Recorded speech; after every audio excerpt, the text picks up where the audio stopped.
ത്തവരാണ്. എപ്പോഴും അല്ലാഹുവിനെ ഇബാദത്ത് ചെയ്തുകൊണ്ട് ഇബാദത്തിൽ മുഴുകി ജീവിക്കുന്നവരാണ്. അവർക്ക് അന്നമോ ഭക്ഷണ പാനീയമോ ഉപയോഗിക്കലില്ല, അവർക്ക് തീറ്റയും കുടിയുമില്ല, അവർക്ക് ഉറക്കില്ല, വിശ്രമമില്ല. സദാ ഇബാദത്തിൽ മുഴുകി ജീവിക്കുന്ന ഒരു വിഭാഗമാണ് മലക്കുകൾ. ആ മലക്കുകളുടെ എണ്ണം ആർക്കും അറിഞ്ഞുകൂടാ. ലാ യഅലമു അദദുഹും ഇല്ലല്ലാഹ്.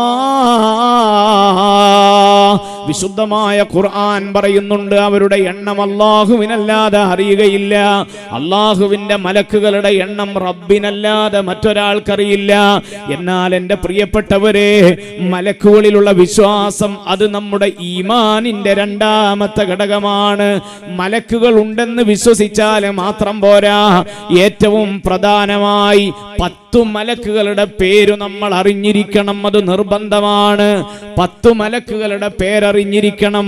അവരെ അല്ലാഹു നിയോഗിച്ചിരിക്കുന്നത് എന്തിനാണെന്ന് നമ്മൾ പഠിച്ചിരിക്കണം. അത് നിർബന്ധമാണ്. ഒരു മുഅ്മിനായ മനുഷ്യന് അറിഞ്ഞിരിക്കൽ നിർബന്ധമാണ് 10 മലക്കുകളുടെ പേരുകൾ. നമ്മുടെ മദ്രസകളിൽ നിന്ന് നമ്മുടെ മക്കൾ പഠിച്ചെടുക്കുന്നുണ്ട്. പക്ഷേ അത് പരീക്ഷയ്ക്ക് വേണ്ടിയുള്ള പഠനമാകുമ്പോ ആ ക്ലാസ്സിൽ നിന്ന് ഉയർച്ച കിട്ടുമ്പോ മറ്റൊരു ക്ലാസ്സിലേക്ക് ജയിച്ചു പോകുമ്പോ അത് മറന്നു പോവുകയാണ്. നമ്മളും ചെറുപ്പത്തിൽ പഠിച്ചതല്ലേ പ്രധാനികളായ 10 മലക്കുകളെ കുറിച്ച്. പക്ഷേ നമ്മുടെ മനസ്സിലതിരിപ്പുണ്ടോ?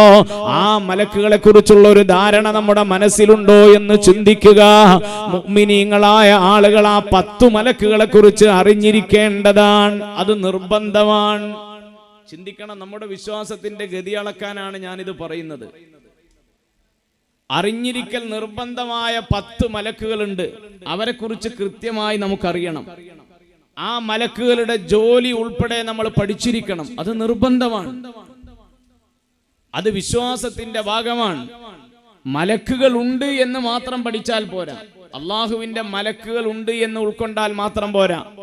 അതിൽ പ്രധാനികളായ 10 മലക്കുകളുണ്ട്. ആ മലക്കുകളുടെ പേരും വിവരവും അവരെ അള്ളാഹു നിയോഗിച്ചിരിക്കുന്ന ഡ്യൂട്ടിയും ഒക്കെ നമ്മൾ മനസ്സിലാക്കിയിരിക്കണം, പഠിച്ചിരിക്കണം. അള്ളാഹു തൗഫീഖ് നൽകട്ടെ. അള്ളാഹു തൗഫീഖ് നൽകട്ടെ. അപ്പൊ അത് നമുക്ക് അറിയില്ല എങ്കിൽ ഈ നിമിഷം തന്നെ അത് പഠിക്കാനുള്ള ഒരു മനസ്സ് നമ്മളിൽ ഉണ്ടാകണം.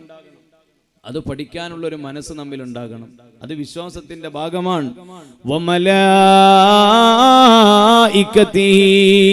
മൂന്നാമത്തെ കാര്യം എന്താണ്? ഹസനുൽ ബസരി റളിയല്ലാഹു തആല അൻഹു പറയുകയാണ്, വകുതുബിഹി,